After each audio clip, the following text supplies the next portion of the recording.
Olá, amigos! Estamos começando mais um Alê Simões Cast, o épico mundo jurídico analisado pelos operadores de alta performance.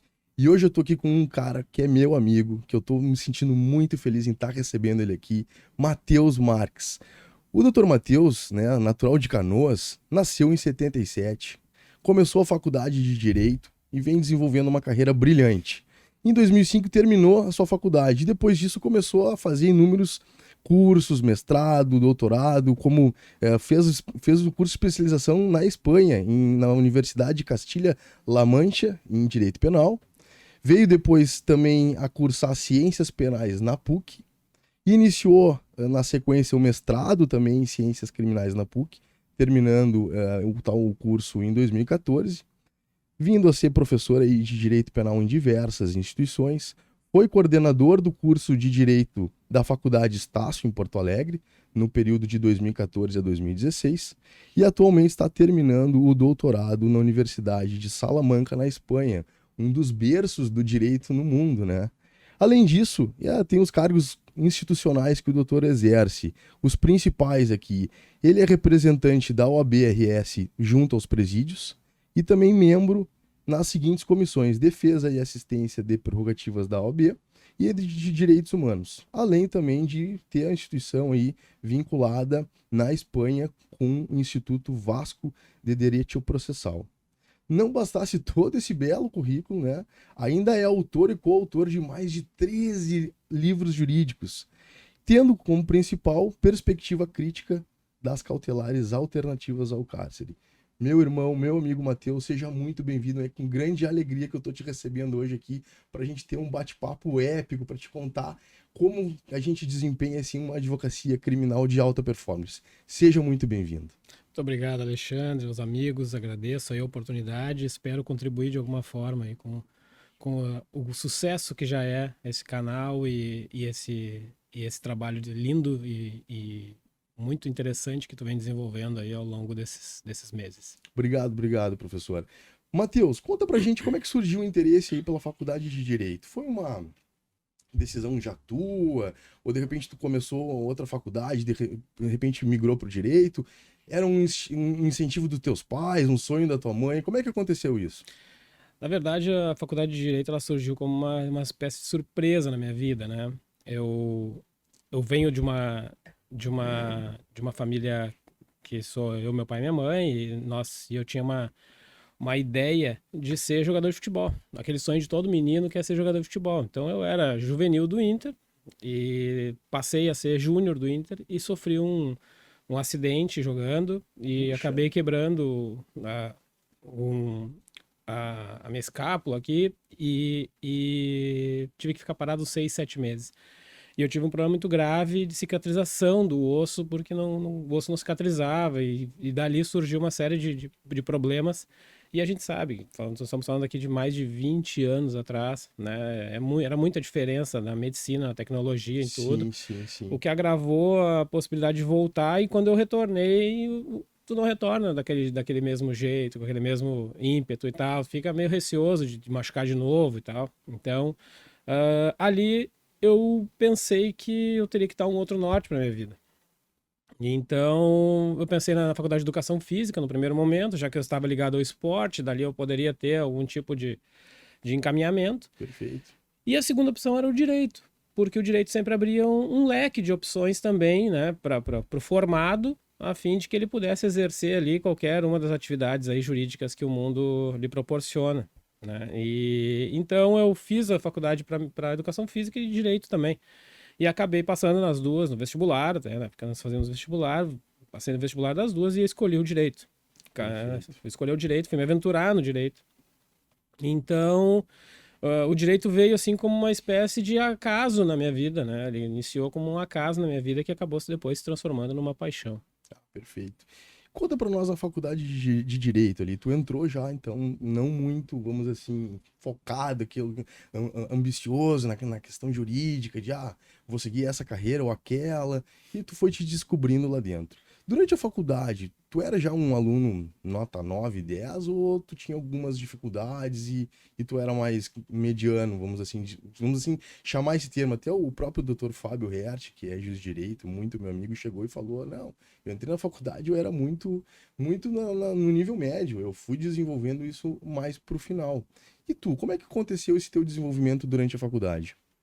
Bom, eu acho que todo mundo que inicia uma trajetória acadêmica, ele nunca inicia essa trajetória acadêmica já com índices acima do normal, né?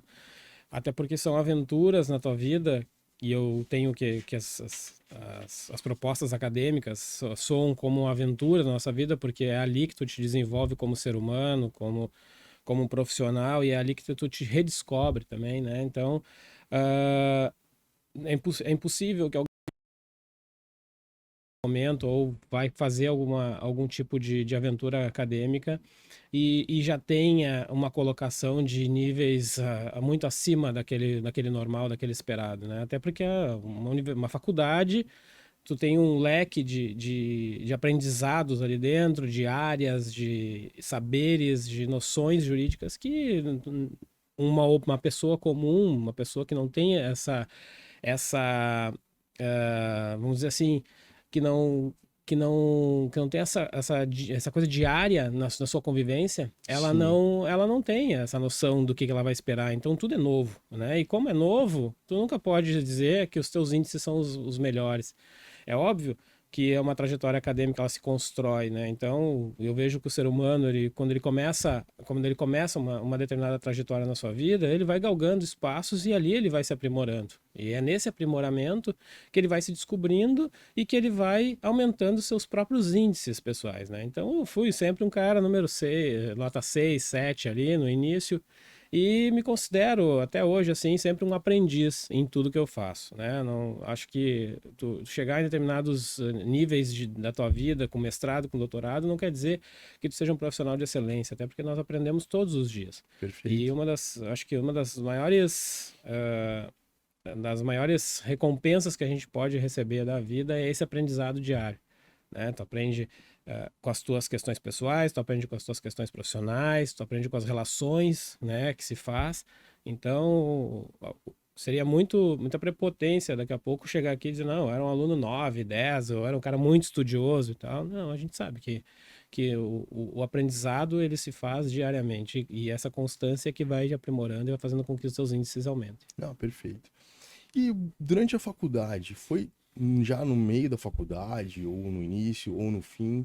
Quando é que veio aquela virada de chave que tu disse assim, cara, agora eu vou advogar, e eu vou advogar na área do direito penal. Eu vou ser um advogado criminalista e vou ser bom nisso, e vou ser um dos nomes aí na advocacia criminal. Quando que veio esse desejo, essa virada de chave que tu disse assim, agora vai? Cara, foi muito acaso, assim, e o acaso. Aquela frase do Titãs, ela é muito pontual em vários momentos da nossa vida, né? O acaso vai nos proteger enquanto nós estivermos distraídos, né? E o acaso ele acaba acontecendo. Então eu saio do futebol, eu preciso de uma certa forma dar um norte na minha vida e preciso começar a trabalhar. Já tenho 17 para 18 anos, então Sim, começando uma faculdade e tal. E aí eu vou e faço inicio uma carreira pública, né? Inicio uma trajetória na carreira pública, né? E essa trajetória na carreira pública me dá um pouco de fôlego para eu poder repensar a minha vida. E o direito vem e casa exatamente com isso, né? Se já está numa área pública, o direito vem e se aproxima também. E com o passar dos semestres na faculdade, se vai gostando mais de uma coisa do que de outra, e eu sempre tive essa lógica que o penal e o direito penal e o processo penal, eles são preponderantes no nosso dia a dia, e acredito que seja, desculpem as outras áreas, mas eu acredito que essa seja a área mais importante do direito. E, e eu termino a faculdade, me formo e tal, e tenho que repensar na minha vida, porque eu não estava feliz naquilo que eu estava fazendo dentro do setor público, né? Eu não vinha feliz com a minha perspectiva de futuro ali dentro. E, E eu queria me desenvolver, eu queria continuar estudando. Então eu gosto dessa coisa. Nunca foi fácil assim fazer a faculdade, não foi fácil financeiramente, em termos de financeiros, em termos de horários, nunca foi fácil. Sempre foi com muita batalha, sempre foi com muita dedicação. E, e eu pensava que agora poderia ser a hora de virar a chave e talvez pensar que uma carreira bem-sucedida no futuro poderia me trazer algum tipo de retorno para toda essa dedicação. E eu pensei em me especializar. A primeira coisa que eu fiz quando eu terminei a faculdade é pensar em me especializar. E eu acabei. O meu pai conhecia um advogado que era coordenador de uma especialização da PUC. E o meu pai acabou fazendo um contato com ele, perguntando como é que funcionava e tal, para ingressar na PUC e tal. E ele me pediu para conversar com ele. E quando eu entro no escritório dele, eu já era advogado, mas não advogava. Já tinha passado para prova da ordem, essas coisas, mas ainda não advogava, estava exercendo ainda a carreira pública. Quando eu entro no escritório dele, no momento que eu boto o pé no escritório dele, foi mágica. E aí vem a virada da chave e eu digo, é isso aqui que eu quero ser. Um advogado criminalista, hoje é um professor bastante reconhecido aqui em Porto Alegre, o Auri Lopes Júnior. E quando eu entro no escritório dele para conversar com ele sobre um determinado futuro na minha carreira, né, entrando na especialização em ciências criminais da PUC, eu entro no escritório dele e eu digo. Show. E a partir dali. E ele te inspirou, o local, a conversa. A energia, a conversa, a própria pessoa em si é inspiradora, porque foi professor de quase todos os advogados criminalistas aí dessa nova geração que tem hoje advogando. E foi ele esse que deu esse início, assim. Foi ele que botou, vamos dizer assim, a gasolina lá no fogo para poder incendiar de vez. E ali eu acabei me apaixonando, né, pelas ciências criminais em si. E aí abdiquei de muita coisa material, pessoal e tal, até hoje, para poder me dedicar muito à minha carreira e acho que construir uma história bastante interessante. Show de bola. Professor, antes de a gente falar do curso de especialização em ciências penais e na sequência o mestrado e também o curso de especialização em direito penal que tu fizeste na Espanha, que eu já vou querer chegar nesse ponto, eu queria só retroagir num ponto chave que pra gente é sempre importante trabalhar e pensar. A gente sabe que a prova da UB é uma prova difícil. Uma média de 25% dos inscritos são aprovados. Eu gosto sempre de perguntar, assim como já perguntei para o meu amigo Fábio, que é juiz, e para o meu amigo Marcelo, que é procurador da República, qual a receita para aprovação em tais concursos? E na tua pergunta qual foi a receita? Tu fez um planejamento, fazia meditação, memorização? Qual era o teu planejamento de estudos que fez com que tu fosse aprovado na prova da UB logo após a faculdade? Foco. Não tem segredo. Prova da ordem não tem segredo. Prova da ordem é foco. Eu acho que não só a prova da ordem, mas qualquer objetivo que eu tenha traçado na minha vida é foco. E eu tenho uma coisa, acho que foi o esporte que me deu isso e talvez já venha também, né? Na minha personalidade, eu sou muito focado nas minhas coisas. Então, os projetos que eu inicio, eu procuro jogar toda a energia ali para dentro e focar exatamente naquilo que eu desejo. E a prova da ordem não foi diferente. Na época que eu fiz a prova da ordem, a gente está falando de 2005, 2006, era uma prova que tinha 100 questões, era uma prova muito mais intensa como é a de hoje. E ela era muito diferente daquilo que é a prova hoje. Hoje se cobra a exceção da exceção, naquela época se cobrava realmente conhecimento e prática em cima, né? Sim. Coisas que, infelizmente, as faculdades hoje não dão, que é a prática. O aluno sai completamente despreparado e sai se aventurando numa carreira jurídica aí, muitas vezes aprendendo com os erros e não com os acertos e com os propósitos, né? Mas eu te digo tranquilamente, assim, Alexandre, é foco.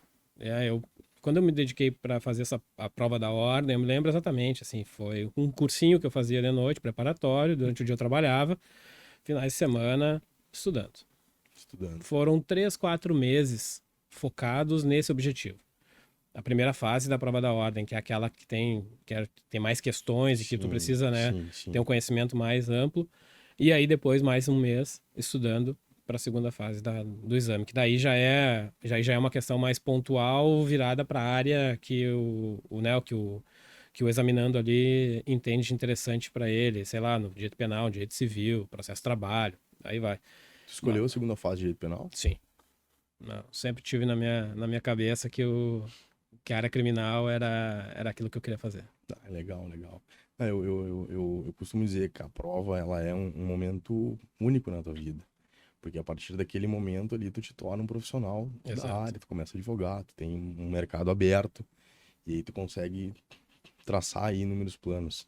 Eu achava muito doido o negócio, porque como eu nunca tive experiência na área jurídica, minha família não é da área jurídica e eu sou, na verdade, eu fui ali primeiro a me formar entre os meus primos e etc. E eu achei que fazendo a prova da ordem em direito penal eu saía com a carteira de advogado criminalista, né? Era essa a ideia. Só que na verdade não, né? Tu pode advogar em qualquer área, mas tu escolhe a área que tu quer, que tu vai querer atuar, né? Então é muito maluco, assim, essa falta de noção, né, do iniciante ali. Durante a faculdade eu também tinha essa ideia, eu vou fazer na área civil, vou me tornar advogado civilista, né? Na realidade, não, na minha segunda fase caiu o tributário. E sempre foi uma matéria que eu tenho grande intimidade, né? Fiz depois as especializações e ministrei aula por alguns anos aí na faculdade, no curso de pós-graduação. E deu ali, eu tinha o meu TCC também, foi em direito tributário, né? Orientado pelo Dr. Marcelo Beckhausen, que veio aqui conversar conosco e foi uma conversa muito legal. E, cara, casou, sabe? Porque eu escolhi a parte civil, era civil penal, ou se eu não me engano tinha constitucional, se eu não me engano eram 3 opções na época, em 2006. Trabalho também. Tinha trabalho, exatamente. E aí, constitucional, trabalho, penal e civil. E no civil, deu essa sub-área, vamos assim, que a OAB fazia uma sub-área do direito tributário, que hoje não é, né? Hoje tu já tem essa área bem específica na segunda fase. Mas legal. Professor, curso de especialização em Direito Penal na faculdade lá da Espanha, La Mancha. Como foi essa experiência? E ela foi concomitante às ciências penais aqui? O Auri já te levou para lá, digamos assim, fez o curso aqui 6 meses, já disse assim, ó, Matheus, vai para Espanha e faz esse outro curso de forma concomitante, que isso aqui vai te ajudar. Conta para nós como é que foi isso. Não, Castilha-La Mancha ela veio depois da entrada da PUC, né? Primeiro eu fiz especialização em ciências criminais na PUC aqui, fui orientado pelo professor Alexandre Wunderlich, que é também um cara fantástico assim na área do direito penal, um advogado que eu tenho um enorme respeito, assim, uma grande admiração pelo profissional que ele é. Mas Castilha-La Mancha veio num projeto junto com um grupo de colegas que acabou criando coragem para ir até lá, né? Então, na época que eu estava fazendo ciências criminais, naquele ano de 2008, 2009, ali que eu estava fazendo ciências criminais, né? A dificuldade do início da carreira, ela é terrível. Eu me lembro, assim, de cenas de ter falido nos primeiros 6 meses de advocacia, sabe? De ter colocado um escritório lá em Canoas e ter tentado, né, já ser um advogado criminalista, combativo e tal. Sim. E não dá certo, e muitas vezes tu tem que recomeçar, e as épocas eram diferentes, não tinha naquela época as redes sociais que nem a gente tem hoje, que te alavancam e que alavancam pessoas hoje que querem ser professores antes de ser alunos, né?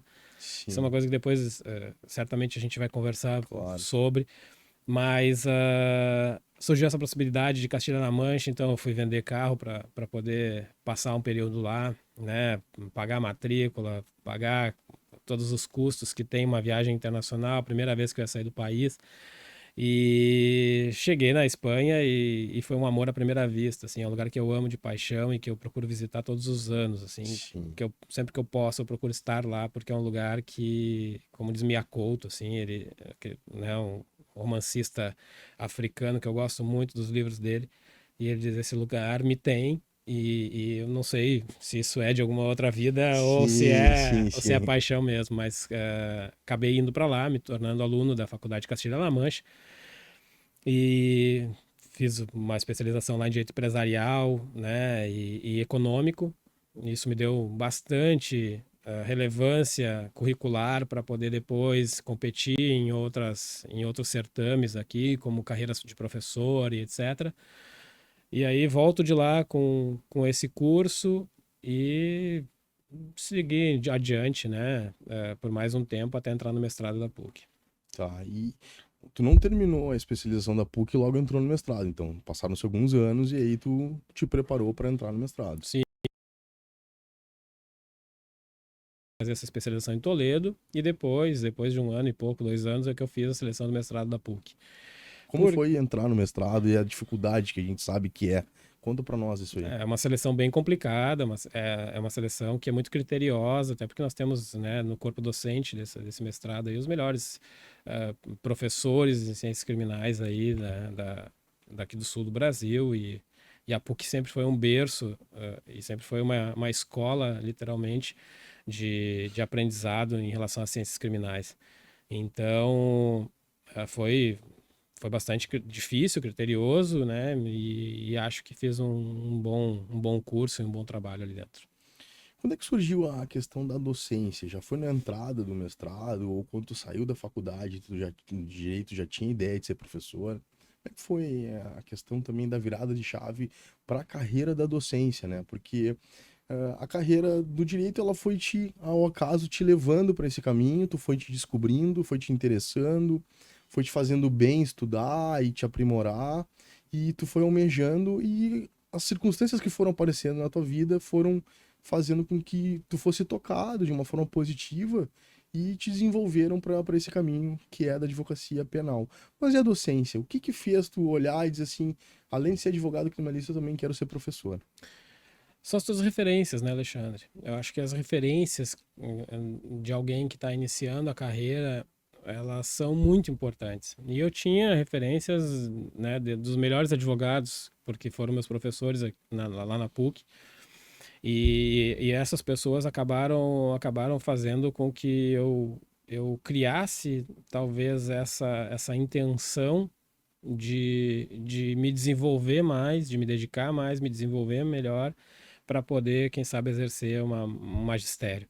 Coisa que eu jamais imaginava na minha vida que eu ia conseguir fazer, porque nunca foi um sonho ser professor. Eu acho que a casualidade das coisas, junto com o foco, a tua determinação, o empenho e aquela garra de querer, né, buscar o melhor lugar ao sol, e não um lugar ao sol, mas um melhor lugar ao sol, fez com que talvez eu mudasse essa concepção e me aprimorasse mais para poder concorrer a isso, né? Mas te garanto que foram os exemplos que se tinham dentro da academia, né? Tu olhar para aquelas pessoas, admirá-las ao ponto de poder chegar e dizer o seguinte: olha, eu quero um dia ser como você, sabe? Entendi. Não se trata de uma inveja, mas se trata de uma admiração ao ponto de Sim, sim. querer, talvez, dar continuidade na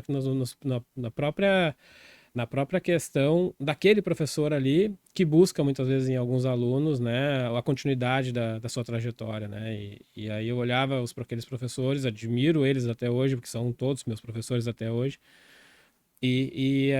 pensava comigo que eu queria ser como eles são, eu queria ser, né, foda como eles são. Sim, Né? sim, sim. Então, e buscar literalmente o meu lugar, quem sabe, ao lado deles, um pouco atrás, mas estar presente nas mesmas, de uma certa forma, nos mesmos locais que eles, né? Então, isso me fez baixar a cabeça, abdicar de muita coisa, né? Abdicar de questões pessoais, muitas vezes, para ir atrás de um sonho de um jovem advogado criminalista que começava ali uma trajetória e que via naquelas pessoas, né, o norte e o desejo de que se poderia vencer, se poderia chegar em lugares que não eram, em momento nenhum, foram pensados e idealizados, nada. Foi Não, tudo. legal, legal. Professor, a gente tem aqui, eh, a gente analisa a tua trajetória, ela é uma trajetória brilhante, né? É uma trajetória que hoje eu posso dizer inspiradora. Quando a gente verifica aí os teus longos anos de trabalho e dedicação, não só à advocacia criminal, mas também à docência. O que que, assim, tu poderia dizer assim, cara, essas ferramentas me forjaram um advogado criminal de alta performance. E já trazendo uma próxima pergunta também, que tu mencionasse a palavra foco. Eu tinha muito foco. Foco e disciplina têm diferenças? O que na tua opinião, dessas duas questões aí se complementam? E o que são essas ferramentas que te forjaram um advogado criminal que eu considero de alta performance? Bom, eu acho que foco e disciplina, elas têm que andar juntas. Se eu não tiver, eu posso ter o maior foco do mundo, né, em algo que eu estou fazendo, mas se eu não tiver disciplina para poder colocar isso em prática, eu não vou conseguir jamais dar o meu melhor aqui. Então eu preciso entender que o foco e a disciplina eles têm que estar juntos, não, né? Não adianta ter boas ideias se eu não consigo sentar e colocá-las em plano. Ah, e é preciso, para isso, muita maturidade, vamos dizer assim, porque não é fácil. Não. Não é fácil sentar, escrever lá o teu artigo, o teu livro, publicar algumas coisas. Tu tem que saber que por trás disso existe um comprometimento, uma seriedade e que é o teu nome que está ali. Não esqueço até hoje, assim, um professor da especialização em ciências criminais, uma certa feita, disse que os alunos estavam naquele ímpeto de escrever artigos para publicar e tal, porque precisavam colocar no seu currículo Lattes e tal, e eles, cuidado com o que vocês escrevem, porque o nome é o nome de vocês para sempre. Eternizado naquela obra, né? Exatamente. Então, cuidado com o que vocês escrevem, né? Cuidado com aquilo que vocês... porque muitas vezes tu pega lá um autor que escreve hoje sobre uma determinada linha e amanhã ele repensa esse entendimento e, querendo ou não, o direito vai cobrar dele ali na frente essa forma difusa, né, de pensamento. Então, eu sempre tive muito cuidado com isso. E aí, a linha necessariamente o foco com a disciplina para tu poder se concentrar, escrever o melhor, pensar bem, muitas vezes antes de analisar um ou outro parâmetro de comprometimento, mas é isso. E as ferramentas que eu usei que eu uso até hoje para chegar nisso cara, eu sou muito focado no que eu faço, sabe? Eu tenho minha cabeça, ela tá sempre criando ideias e novidades para poder fazer algo diferente. Perfeito. E talvez assim, não adianta ter boas ideias se eu não consigo parar para colocá-las em prática, né? Sim. Então, talvez o que eu uso muito até hoje, seja para o plano pessoal, seja para o plano profissional, é a questão do meu foco e principalmente da minha disciplina. Né? O comprometimento que eu tenho na área acadêmica é o mesmo que eu vou ter na área da advocacia e é o mesmo que eu vou ter na minha vida pessoal. Né? O meu momento de estar com a minha família, de conviver com a minha família, vai ser deles e eu vou me focar nisso e vou tentar ser o melhor que eu puder, né? Dentro desse meio, assim como eu vou fazer dentro dos outros. Então, Sim, isso é muito assim, importante. e eu dificilmente eu costumo misturar, dificilmente eu costumo trazer os problemas do escritório para dentro de casa ou levar os problemas da academia para dentro do escritório. E isso que eu já fiz, essas três coisas, durante 4 ou 5 anos, eu fiz essas três coisas em conjunto. Eu fui professor, eu fui advogado e eu tive minha vida pessoal. Sim. E eu fui coordenador de curso, então, cara, é problema dia e noite que tu tem para resolver, né? Sim. Então, era problema dentro da sala de aula, era problema da coordenação do curso, era problema do teu escritório, porque a área criminal é uma área que gera problema e a gente só, né, o advogado criminalista, ele só atua exatamente quando o caos está instalado, porque é necessária a intervenção de alguém que venha a proteger direitos e garantias fundamentais. Mas imagina que durante muito tempo isso foi um ciclo que era uma rotina. Então isso também te dá uma certa experiência, uma certa cancha, vamos dizer assim, para tu poder levar alguns problemas com mais importância ou já saber exatamente como tu deve agir quando outros parecidos ou similares surgirem, né? Ah, legal. Professor, a gente sabe que uma das coisas que nos levam à alta performance e nos dão um condicionamento é o esporte. Falando a questão do esporte, qual é o teu esporte predileto hoje? Tu continua jogando futebol? E o que desse esporte tu traz para tua vida pessoal e profissional? Alexandre, o esporte, eu acho que o futebol desistiu de mim, né? O futebol disse, cara, não era. Não é pra ti. Isso que eu me considerava um bom volante, tá? Tá, Um tá. bom volante. Acima da média. Aí eu posso te dizer, aquela pergunta inicial lá da universidade e tal, Sim. eu acho que como volante eu era acima da média. Mas hoje, a minha paixão, e foi desde 2013, hoje, esse ano faz 20 anos que eu pratico, que é jiu-jitsu. Ah, legal. Eu iniciei em 2003, né, convite de um conhecido que acabou começando a treinar, e ele me chamou para ver como é que era e tal. E quando eu cheguei na academia lá e vi o treino, eu acabei me interessando e fui fazer um teste. E eu tô fazendo um teste até hoje, Nossa. faz 20 anos. Que faixa tu tá, professor? Sou faixa preta de segundo dan, né, Puxa. desde 2016 sou faixa preta, competidor até 2019. Ganhei algumas coisas, mas perdi muito mais do que eu ganhei. Ah, O que eu legal. ganhei foi experiência e, e muita e muito treino, isso sim. O que dentro da filosofia do jiu-jitsu tu pode dizer que te inspirou e tu utilizou de ferramenta pra ti, na tua vida pessoal, sobretudo? Jiu-jitsu, as pessoas muitas vezes elas têm um certo receio do jiu-jitsu, para não dizer um certo preconceito, né? Por causa da violência, da forma como era visto o jiu-jitsu lá na década de 90, início dos anos 2000. Sim. Mas o jiu-jitsu mudou muito, e hoje o jiu-jitsu é uma arte marcial que tem uma das maiores técnicas pessoais de aprimoramento, né? E o jiu-jitsu eu vejo ele como um xadrez, um tabuleiro de xadrez. Então, quando eu entro dentro do tatame, que eu vou treinar jiu-jitsu, né, eu me proponho a, primeiro, focar naquilo que eu estou fazendo. Eu não fico preocupado com o que está acontecendo lá na rua, se meu telefone vai tocar, se eu tenho os meus problemas pessoais para resolver, se, sei lá, o cara não pagou aquela conta e agora esqueceu do boleto, mas e aí fica naquela. Não, cara, ali dentro É o é o que foco. acontece ali dentro. E o foco talvez seja a palavra mais importante disso, e você pode perceber que eu carrego ela na minha vida o tempo todo, assim, né? Focar. E quando eu entro dentro do tatame, eu procuro desligar.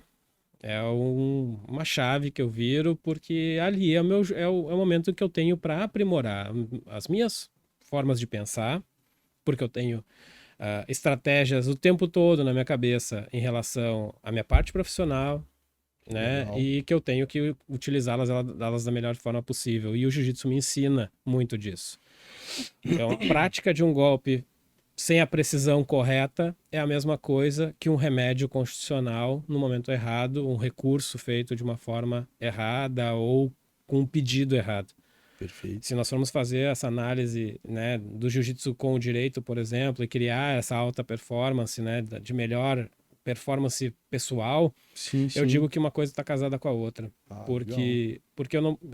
Eu vejo. Se eu entrar no tatame para treinar e ali eu não der o meu melhor, vai ser a mesma coisa que eu fizer uma defesa errada para o meu cliente ou uma defesa menos obstinada para o meu cliente. Né? Vai ser a mesma coisa se eu treinar ali de cabeça ruim. Se eu entrar para treinar de cabeça ruim e fizer o meu treino de cabeça ruim, vai ser a mesma coisa que eu estar fazendo uma audiência para o meu cliente, onde ele precisa da minha ajuda e ele me constituiu exatamente para isso, e eu estou fazendo para ele uma audiência ruim. Então, quando eu entro, seja no jiu-jitsu, seja na sala de aula, ou seja, né, dentro de um processo, a obstinação ela tem que ser a mesma. E isso o jiu-jitsu me ensinou muito. Né? Ele me ensinou a ter esse foco e esse preparo para o inesperado. Eu não sei o que o meu oponente vai fazer.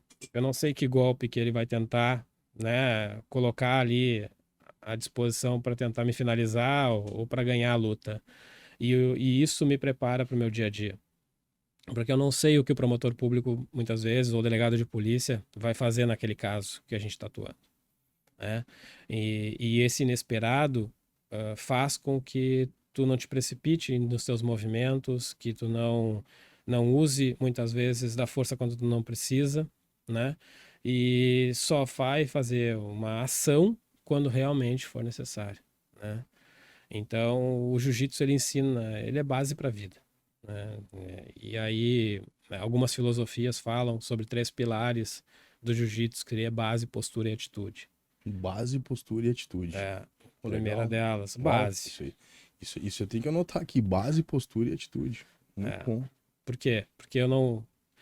Base, pra tu não ser derrubado, pra tu não cair, pra tu te manter ereto o tempo todo. Postura, pro inesperado. Postura pra saber o que vai chegar. Seja num processo criminal, seja necessariamente no jiu-jitsu, né? E a atitude. Quando que eu tenho que agir? Eu preciso agir nesse momento? Ou eu posso esperar o meu oponente errar para eu agir no erro dele? Muitas vezes é isso que acontece dentro de um processo criminal. E eu falo dos processos criminais aqui porque é o meu dia a dia. Claro, perfeito. Mas muitas vezes acontece dentro de uma investigação. O delegado de polícia, o promotor público lá investigando, acabam criando uma nulidade. Eu preciso agir naquele momento? Não. Eu posso aguardar o momento da minha atitude. Eu tenho que ter uma postura. Silêncio, quieto, esperar. E aí, na minha atitude, conseguir desenvolver talvez a melhor técnica para poder vencer. Então, o jiu-jitsu é muito o dia a dia. Ele é muito a tua vida. E isso vai para as coisas da tua vida também. Se eu não saio, né, na minha vida pessoal com uma boa base de educação, de respeito, de consideração, né, de comunicação não violenta com as pessoas e tal, se eu não sair com essa base, eu me torno um ser horrível, porque as pessoas não vão querer conviver comigo. Sem dúvida. Se eu não tenho uma postura digna, né, de respeitar minha família, de respeitar o ambiente que eu transito, de respeitar as pessoas que estão à minha volta, eu também acabo, de uma certa forma, né, praticando coisas erradas. E se eu não tenho atitudes decentes no meu dia a dia, se eu não respeito os outros, se eu não sou dedicado naquilo que eu me proponho a fazer como profissional e como pessoa, acaba também sendo uma carreira e uma vida, né, toda ela colocada em xeque. Então, eu uso esses três pilares e esses pilares exatamente para isso, assim, que são importantes. Deixa eu fazer uma complementação de pergunta na questão do jiu-jitsu, para também linkar a questão do processo. Tu disse que tu competiu na área do jiu-jitsu, tu era um competidor. Para os campeonatos, além foco, disciplina, treinamento, que se encaixam, eu gosto de aqui trazer sempre links à questão de provérbios de Salomão, que são coisas que eu estudo muito na Bíblia e que ele diz lá no princípio de diligência. Tem um provérbio que fala isso. E o que é tu ser diligente? Muitas vezes é tu antecipar determinadas situações que podem acontecer. Tu estudava teus adversários, tipo, esse cara é mais forte pela direita, eu tenho que entrar pela esquerda.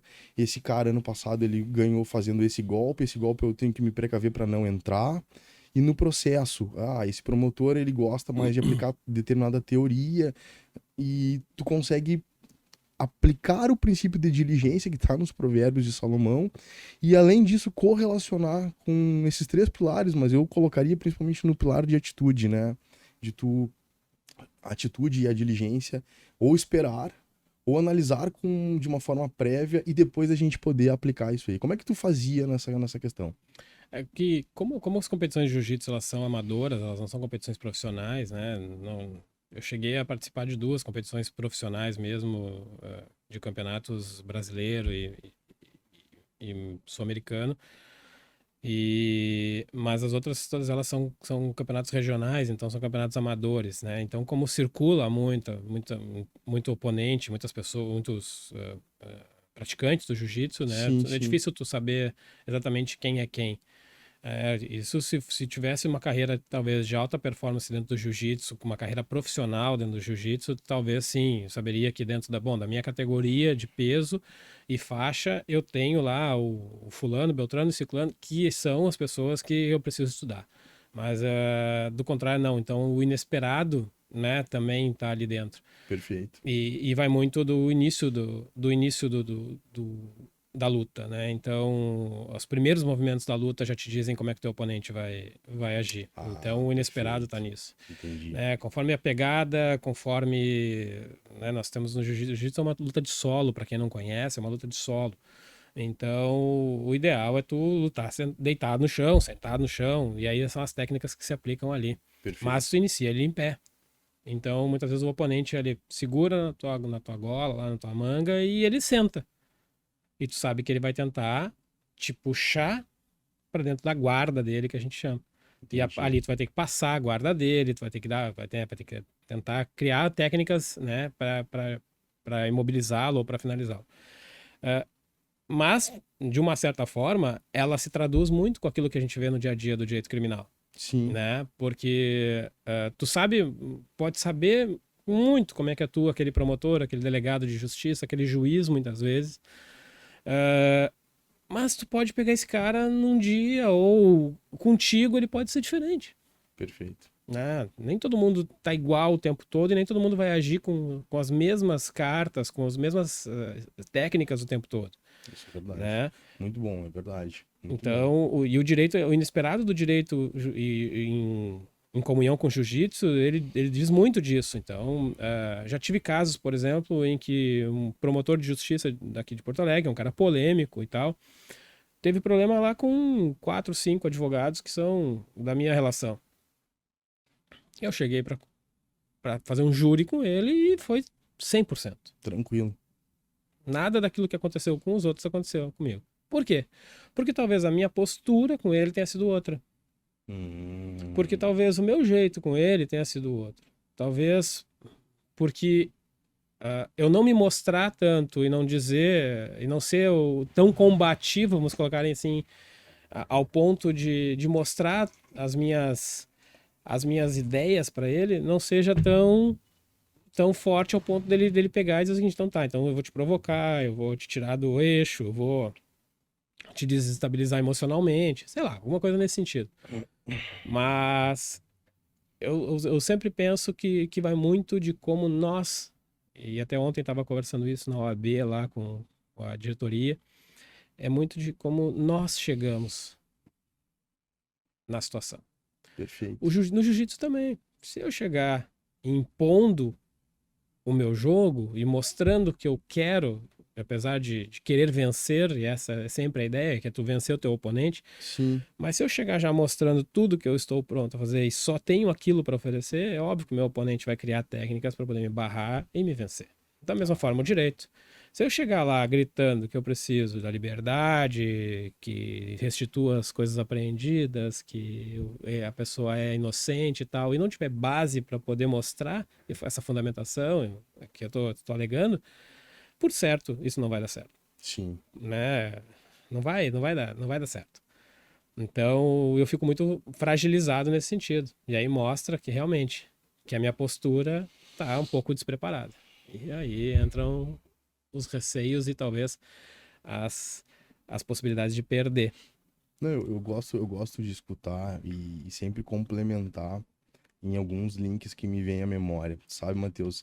É, falando aqui também da parte dos provérbios ali em Salomão, ele diz o seguinte: a comunicação é a chave que vai abrir e fechar portas.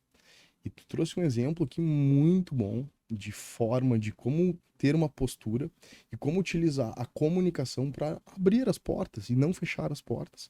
Porque no duelo jurídico, quanto melhor a gente utilizar a tranquilidade, a oratória, é a melhor forma.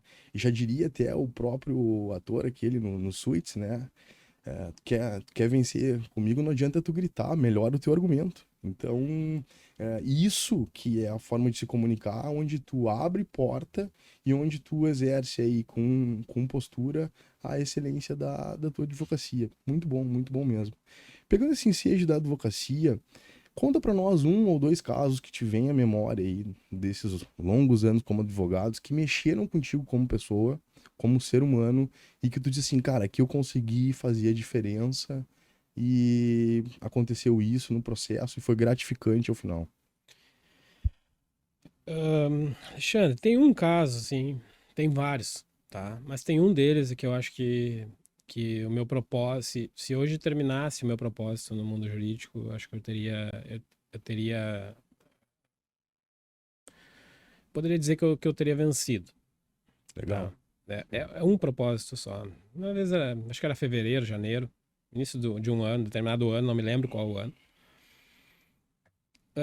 Me liga uma pessoa no meu celular e eu atendo e eu vejo que existe uma gritaria atrás, né? E aí essa pessoa disse, doutor Matheus e tal, né? Uma voz mais velha, assim. Sim. E aí eu digo, sim, pois não, que posso lhe ajudar, né? E aí ele, do outro lado, ele diz, olha, fui indicado, uma pessoa que tá presa aqui comigo, essa pessoa tava presa me ligando dentro de uma cadeia. E eu gostaria de fazer uma revisão criminal. Ele já deu o que ele gostaria de fazer. Já te deu o remédio. Já me deu o remédio. E aí eu disse pra ele, e eu peguei essa colocação dele assim com muito, vamos dizer assim, com muita desconfiança, porque a pessoa quando ela já vem com algo pronto pra ti, porque primeiro ela já consultou alguém, né? Ou ela tá desesperada. Porque a revisão criminal, para aqueles colegas nossos que são operadores do direito aqui, mas talvez não do direito criminal, a revisão criminal é sentença transitada em julgado, início condenatória, com início de cumprimento de pena já determinado e tal. Após isso, é possível fazer, se não teve análise de prova, e se teve algum outro fato novo, pode-se fazer a revisão dessa condenação, né? Se não teve análise de alguma coisa. E eu disse para ele, tá bem, eu vou estar em Porto Alegre, tal dia, né? Não me lembro se eu estava de férias, alguma coisa assim, mas eu me lembro que eu estava no litoral até. Eu disse pra ele, vou estar em Porto Alegre tal dia e eu vou aí conversar contigo. Me dá o teu nome e tal. Daí, não, minha mulher vai te ligar e vai dar o meu nome pra ti, tá? Tranquilo. Me ligou, passou o nome dele e tal. E eu cheguei lá na época era o Presídio Central, não era cadeia pública ainda, mas era o Presídio Central, e veio um senhor de 60 e alguns anos já. E ele me disse, doutor, tô aqui há um ano. Eu fui condenado num júri, em Novo Hamburgo, com meus filhos. Eu tenho 3 filhos. E nós 4 fomos condenados. Né? E eu gostaria de revisar a pena porque estão dizendo que eu dei fuga para os meus filhos, eles mataram uma pessoa, e que eu teria dado fuga para os meus filhos, né? Porque eu tenho um carro no meu nome, mas eu não sei dirigir. E aí eu peguei com desconfiança aquilo, né? Achei estranho. Assim, o cliente te conta a história, mas nem sempre tu acredita na história do cliente, né? Sim. E eu tenho muito disso. Eu pego no ar muitas coisas e dificilmente o cliente me enrola ao ponto de eu entrar, talvez, em uma tese de defesa que eu sei que não vai dar certo. E eu disse para ele, vamos fazer o seguinte, eu vou pegar o processo em carga e vou te fazer uma proposta de orçamento. Ok, ele disse pra ti. E ele disse, tá bem. E eu fiz a proposta de orçamento e cobrei muito caro dele. E ele pagou à vista. Puxa. Na época eu me surpreendi, assim, e tal.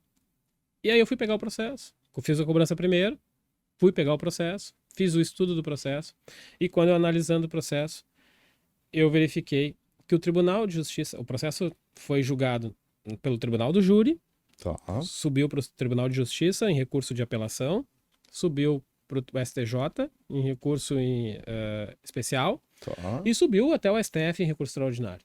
Puxa. Só que quando ele subiu para o TJ em recurso de apelação, sim, que foi julgado pelo colegiado, o colegiado do TJ esqueceu de julgar uma alínea do artigo 593, que é o do recurso de apelação do CPP, esqueceu de julgar uma das alíneas. Então, por exemplo, nos recursos... Tu enxergou através da curva. Não, visão além do alcance, né? Vá! E aí o que aconteceu? Porque nas apelações que elas vêm do Tribunal do Júri, tu tens 3 possibilidades de recorrer só, né? E essas 2 foram julgadas e uma delas não foi julgada. O tribunal se passou.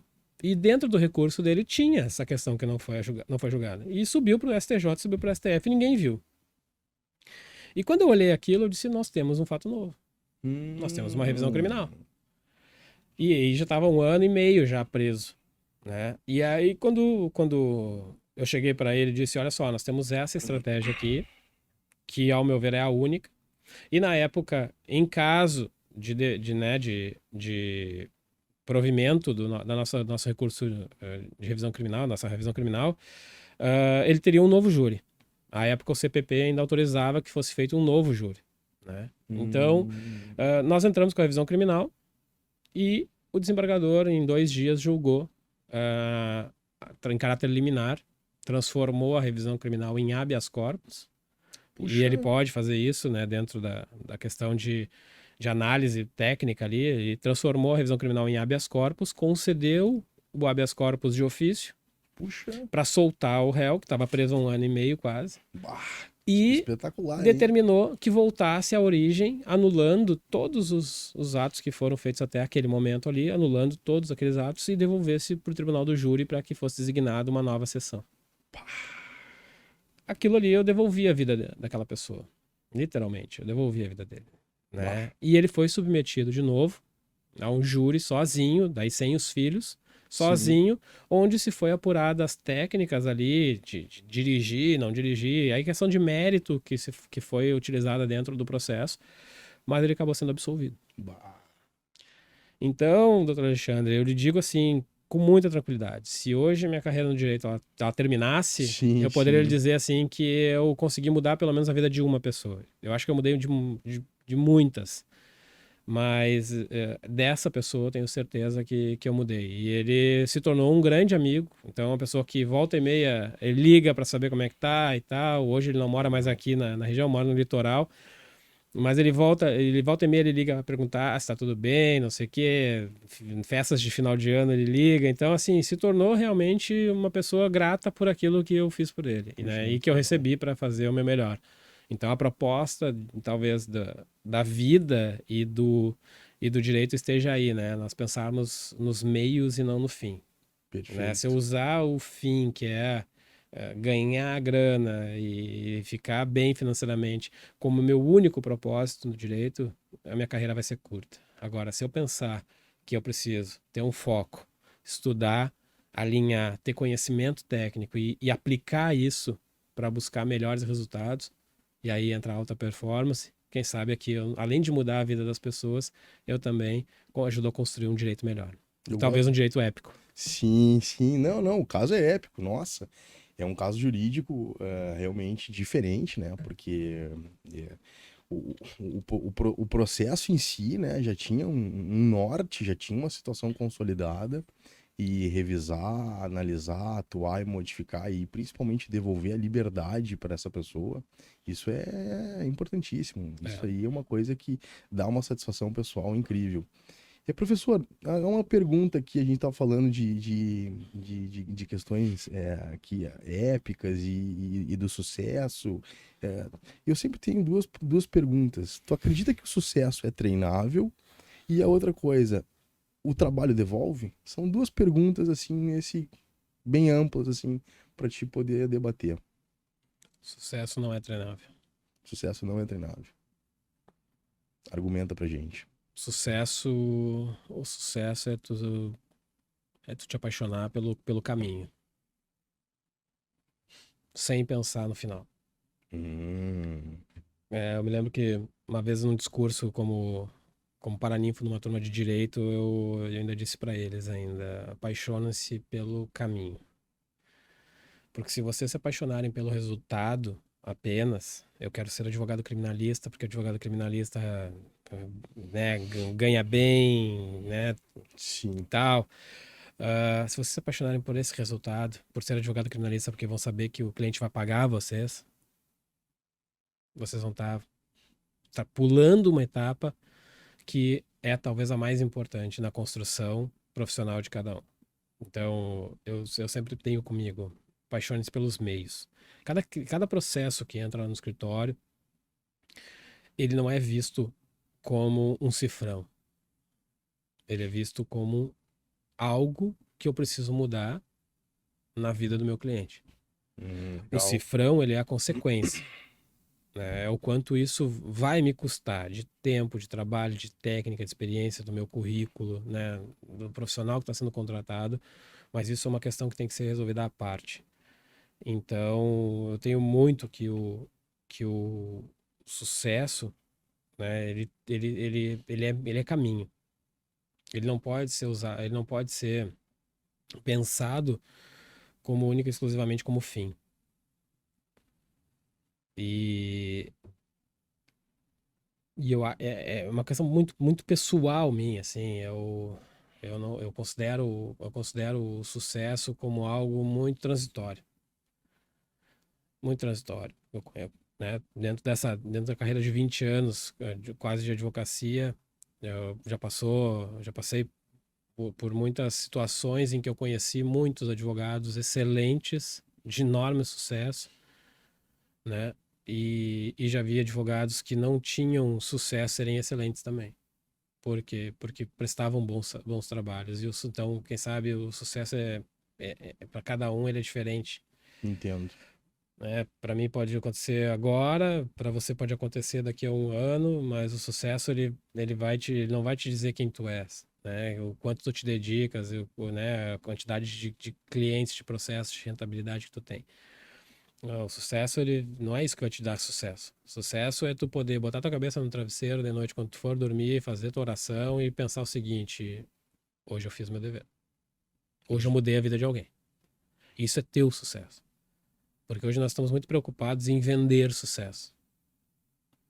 Ninguém mais quer ser aluno. Todo mundo quer ser professor. É verdade, a gente vê muito isso nas redes sociais. Ninguém mais quer chegar e dizer o seguinte: olha só, vamos criar um grupo de estudos para trabalhar direito penal empresarial?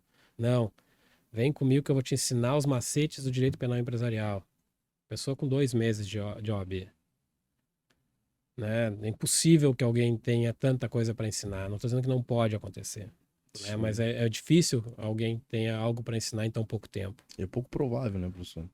Principalmente sem nenhuma profissionalização técnica disso, né? Mestrado, doutorado, a gente sabe o quanto a academia nos cobra. Sim, Né? sim. Quanto a academia nos cobra, né? De estudo, de foco, de determinação, de garra, de superação, principalmente.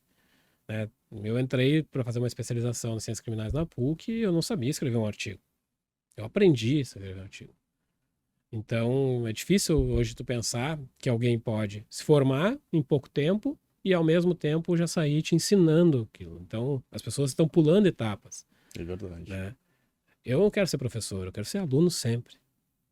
Eu quero aprender sempre. Porque o aprender me faz também com que me desenvolva. E aí, eu vou lhe dizer, o direito devolve. Enquanto eu sou aluno, o direito me devolve. Porque se eu for só professor, eu nunca vou estar recebendo informação, eu vou estar passando informação. Sim, sim. E o meu momento de receber quando é que é? Ah, interessante. Então eu prefiro muitas vezes ser aluno do que ser professor. No jiu-jitsu é a mesma coisa. Sou faixa preta de segundo dan. Eu não puxo treino na academia. Por quê? Porque eu quero aprender. Eu tô ali para me desenvolver. Muito bom. Então, se nós tivermos essa ideia sempre de que eu preciso passar o meu conhecimento para frente, eu vou estar ultrapassando, quem sabe, um limite. E não só ultrapassando esse limite, mas como estabelecendo uma barreira para mim mesmo. Ah, legal. Porque eu não vou conseguir mais aprender, Sim. porque eu não vou ter tempo para isso. Eu vou ter tempo só para ensinar. Muito bom. E nem sempre, né tentando, data máxima vênia aí, contrariando um pouco do que diz o Rubem Alves, nem sempre, né, quem ensina aprende. Às vezes, né, quem aprende que pode ensinar. Muito bom, muito bom. Muito boa essa frase. Professor, a questão do doutorado, fazendo aqui um parênteses, né? Porque eu escuto muitas pessoas. Né, tenho o meu projeto para no próximo ano iniciar o doutorado. E as pessoas perguntam: tá, mas tu já fez o mestrado, já tem especialização, tu já dá aula, tu já atingiu vários objetivos, por que o doutorado? Né? E aí tu tá fazendo doutorado em Salamanca, um dos berços do direito aí. Conta pra nós o porquê do doutorado e o porquê Salamanca. Alexandre, o doutorado vem mais para fechar um ciclo, né, de vida, talvez acadêmica, que não, eu lhe confesso assim que eu não tinha esse objetivo. né? Nunca me foi pensado nesse objetivo, assim. Não estabeleci como meta. A minha meta era o mestrado, porque era algo onde eu queria chegar, porque os meus mestres, né, eram mestres, então eu também queria chegar e ser mestre em ciências criminais. E sou mestre em ciências criminais. O doutorado surgiu como uma possibilidade, talvez, de terminar um ciclo acadêmico que foi construído com muito foco, com muita determinação, com muita garra, com muita luta, com muita obstinação. E ele veio nesse contexto, né? Então, acabei fazendo um contato com um professor em Salamanca, e não foi só em Salamanca, porque Salamanca ela veio depois de uma outra questão, mas é a Espanha em si. Então, assim, eu termino a especialização em Direito Penal Econômico e Empresarial lá em Toledo, em Castilha-La Mancha, e acabo criando ali um vínculo, né, com alguns professores ali da universidade. E aí, num determinado momento, acho que foi 2014, eu fazia parte de um grupo de pesquisa da Estácio, né, de professores da Estácio, Sim. e eu criei um projeto de pesquisa para tratar sobre neurociência e direito penal, Ah, legal. que era o assunto que à época estava dominando, né, a Espanha e a Europa em si, que fala exatamente do que o teu cérebro comanda em relação ao dolo e à vontade na prática de um crime. Puxa, Né? isso é Então, muito bom. tratar a neurociência exatamente com isso, né? A Sim. voluntariedade de alguém na prática de um determinado delito. E eu criei esse grupo de pesquisa aqui na Estácio, e tinha lá 5, 6 alunos que faziam parte desse grupo de pesquisa, e eu acabei encaminhando esse projeto de pesquisa lá para Castilha-La Mancha, onde o coordenador da especialização tinha lá um projeto de pesquisa sobre isso, e pedi para ele se eu poderia ir para lá num determinado período para estudar lá. E ele acabou não só me concedendo a oportunidade de trabalhar em Toledo como pesquisador, né? Mas acabei indo com todos os custos pagos pela Estácio daqui, porque o projeto caiu muito bem aqui para a diretoria na época e tal. E eu acabei virando não só aluno da Faculdade de Toledo, mas hoje eu sou professor pesquisador da Universidade de Toledo, Ah, que legal. na matéria de neurociência e direito penal. Até depois publiquei uma série de artigos sobre isso, né, e sobre esse tema, que acabou dando uma repercussão bastante interessante, assim. E a Espanha, como você pode ver, é sempre presente, né, em uma ou outra situação. E quando surgiu a possibilidade de ir para Salamanca, porque estava aberto o concurso para o doutorado, né, eu acabei entrando em contato com uma pessoa, que é um professor lá, que é hoje meu orientador, que é o professor Adam, e perguntei para ele como é que eu poderia conversar com ele e tal. Daí a gente combinou isso, uma determinada data lá, e eu fui para Espanha, porque estava perto de iniciar lá as inscrições do doutorado, e eu já ia fazer minha inscrição. E se fosse o caso, ia sair de lá já aluno. Perfeito. E montei um projeto de pesquisa aqui, né, sobre aquilo que eu queria falar e tal, que é o Tribunal do Júri e Democracia, né, até onde o Tribunal do Júri, né, que julgando os crimes dolosos contra a vida e apenas os dolosos contra a vida, ele é Sim. democrático, até onde existe essa democracia. E faço um paradoxo hoje junto com o direito espanhol, que julga pelo Tribunal do Júri quase todos os delitos, né, diferente do nosso. Qual seria o mais democrático deles? Entendi. Né? Interessante, muito bom. E aí acabei chegando lá, conversando com ele. Numa conversa de 5 minutos, eu entreguei para ele o projeto. Ele olhou assim, disse: "O que é isso?" Aí eu disse: "Professor, o projeto, né, o pré-projeto, né, para ver se o senhor autoriza aí, se aceita ser meu orientador." E ele disse: "Eu nunca tinha recebido isso de um brasileiro. Bah. Nunca tinha recebido um pré-projeto." Daí eu disse: "No Brasil é meio comum, quando você vai fazer uma seleção em determinada universidade, tu apresentar o pré-projeto já na inscrição." Tu já ganhou E, credibilidade ali. e aí ele, no mesmo momento, fez a carta de aceite, né, carimbou e tal, e ele disse: "Ó, tu é me orientando." Bah. E eu pretendo defender agora, em julho, agosto, aí, eu pretendo defender já Puxa, que legal. a tese. E a partir dali se criou uma boníssima relação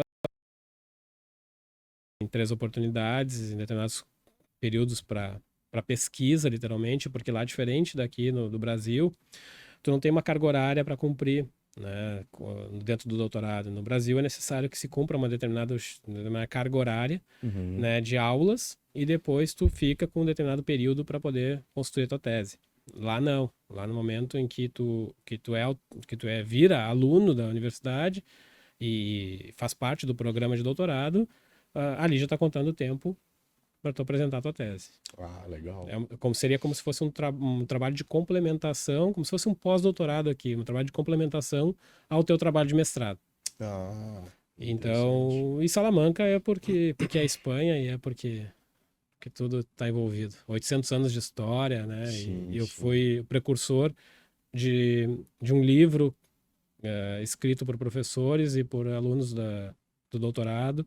Fui organizador desse livro, marcando os 800 anos de história da universidade. Né? Bah, Então, show. tem 2 volumes desse livro, então são bem interessantes também.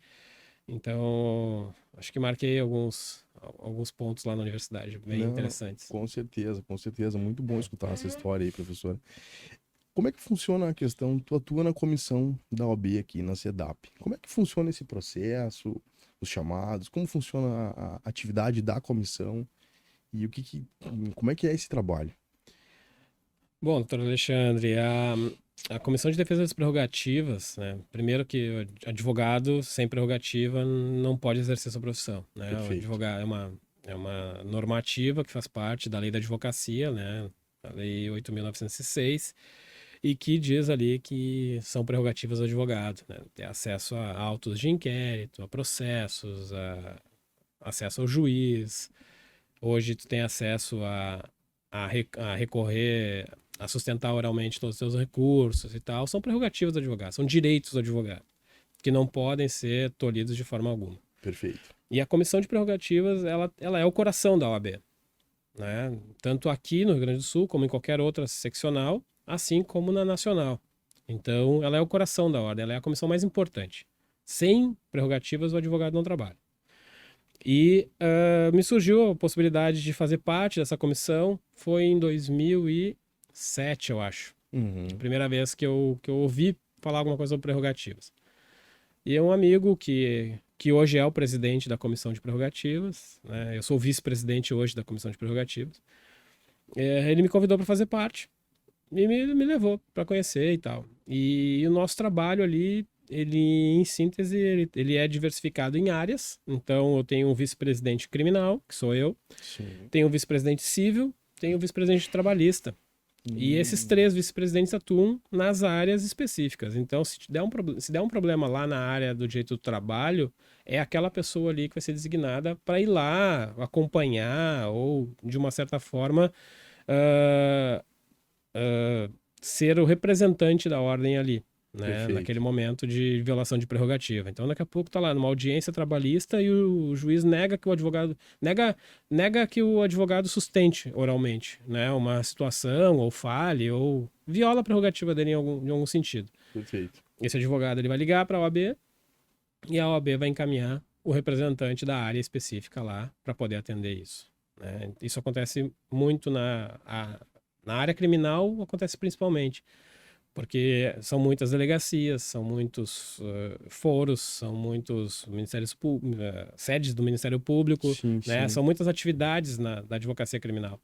Então, o trabalho que é feito ali, ele é bastante assíduo, assim, mas ele é muito respeitado. Então, até isso, ah, eu utilizo como os 3 pilares ali de vida exatamente essa ponderação da ordem. Quando eu chego num determinado cumprimento lá de mandado de busca ou de violação de prerrogativa, né, eu sou a OAB ali dentro.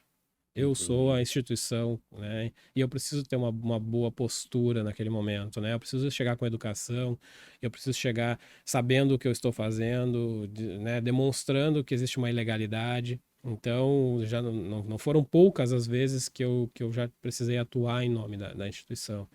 E todas elas foram satisfatórias, nunca teve nenhum tipo de problema, exatamente porque a forma como tu te posicionas em relação a quem tu estás representando, que é a instituição, faz com que aquele magistrado, aquele delegado de polícia, aquele agente policial ou um promotor público, ele também enxergue em ti a instituição e respeita aquele momento ali. Então, a comissão ela é primordial hoje para qualquer tipo de atuação da ordem, né? E ela vem promovendo muitas mudanças aí, principalmente com as alterações legislativas e tal.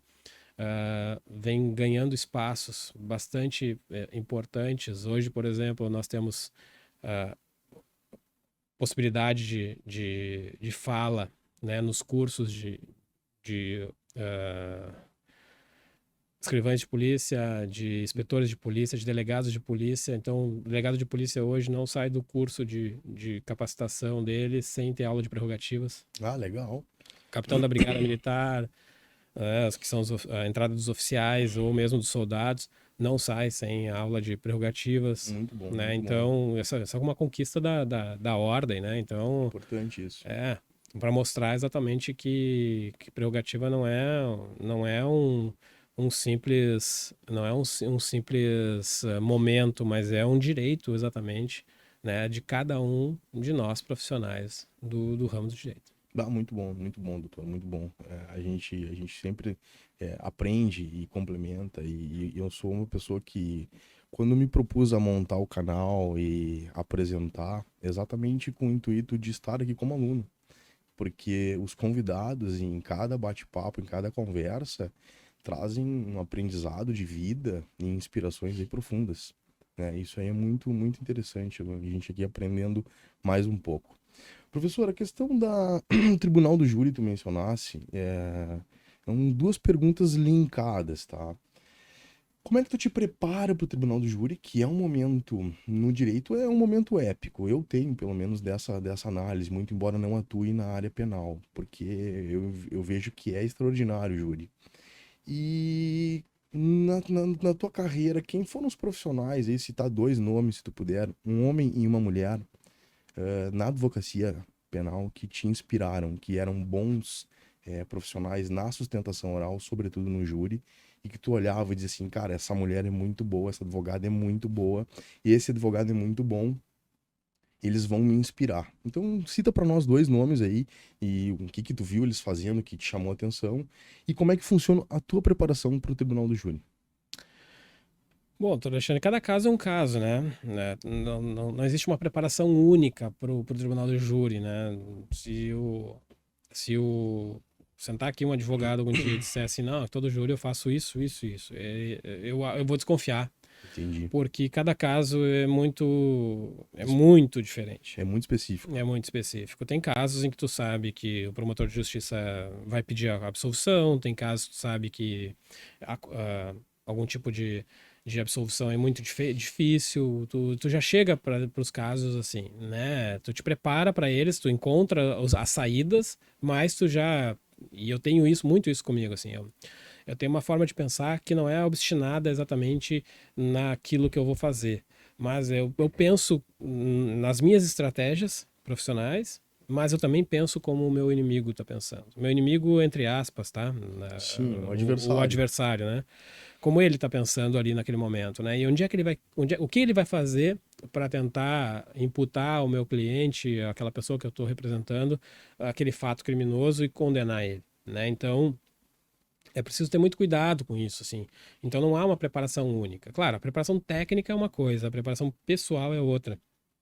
A técnica é aquilo, cópia integral dos autos, vai lá e faz uma limpeza dos autos, tira, né, as cópias que não são necessárias, né, separa inquérito, ação penal, recurso, se teve ali, todos os depoimentos, grifa, faz relatório. A gente tem uma maneira de trabalhar no escritório que é muito detalhista em todos os sentidos. Então, a gente faz relatório de tudo e tem tudo muito pormenorizado, assim, para poder já saber exatamente como andar, dependendo da situação. E a preparação, acho que a preparação mental, ela é muito maior, né? Tu chegar limpo e pronto para aquele combate. Porque é um combate. É um Sim. duelo, literalmente. Tu vai duelar com o Ministério Público na busca de restabelecer um direito de, muitas vezes, liberdade, absolvição e tal, de alguém que está confiando no teu trabalho. Perfeito. Mas eu acho que o mental ele é muito, muito mais interessante, assim, de saber que a tua postura a tua forma de agir, ela vai ser preponderante para todo o resto, né? Se for discutir com o promotor, se for brigar com o juiz, se for, sei lá, discutir com o advogado do outro réu, eu vou ter que criar um clima que não vai ser muito interessante para mim. Né? Então eu tenho que entrar com boas práticas, com uma necessidade tranquila de buscar aquilo que é o melhor para o meu cliente, é aquilo que eu tô ali sendo oportunizado ali a representação. E pessoas que me inspiraram assim no júri, né? O Dr. Lia Pires, né? Nós trabalhamos juntos num projeto que se chamou, né? Hoje eu acho que não existe mais, não, eu perdi contato com as pessoas, mas se chamava Instituto Lia Pires. Então nós criamos um grupo de colegas de advogados e fazíamos júri dativo em Porto Alegre, na região metropolitana. Sempre que os processos tinham colidência, que eram defendidos pela Defensoria Pública e que tinham uma certa colidência de defesas, então nós tínhamos um defensor público na comarca para fazer júri, e ele tinha 2 clientes, e essas teses de defesas elas eram colidentes. O que os juízes faziam? Mandavam um e-mail para o Instituto Lia Pires e chamavam alguns dos nossos advogados ali para poder fazer o júri. Isso nos deu uma experiência bastante grande, assim, na área do júri, né? Legal. Então foram 3 anos, se eu não me engano, assim, de muitos júris. Nós éramos em 8, 9 colegas ali. E então o Dr. Oswaldo, antes dele falecer e tal, ele ainda acompanhou algumas coisas, né? E o Dr. Oswaldo sempre foi um cara muito, muito forte, de atitudes muito marcantes e tal. Então era muito interessante ouvi-lo, principalmente, mas também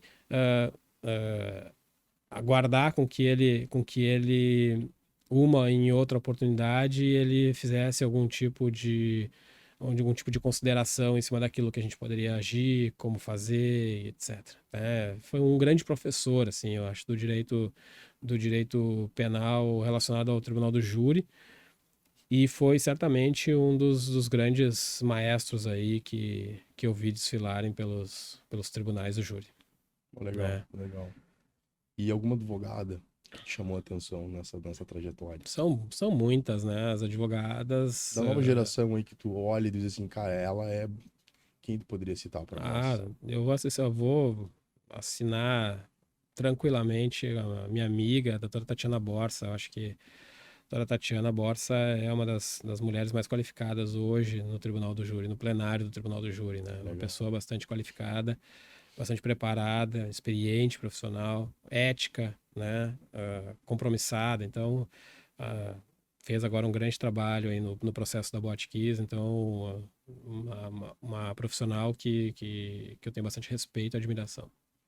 Doutor, a área do direito penal ela é muito apaixonante na parte da academia, né? Eu gostava muito de estudar direito penal e tive duelos em sala de aula, no bom sentido, com o professor Daniel Gerber, debatendo o garantismo, e eu já contei essa história aqui, e a gente sabe que ela é muito apaixonante. Porém, quando a gente se forma e às vezes a gente pensa em advogar na área penal, a gente também pensa assim nos clientes que são muitas vezes pessoas difíceis. Vamos assim utilizar essa situação.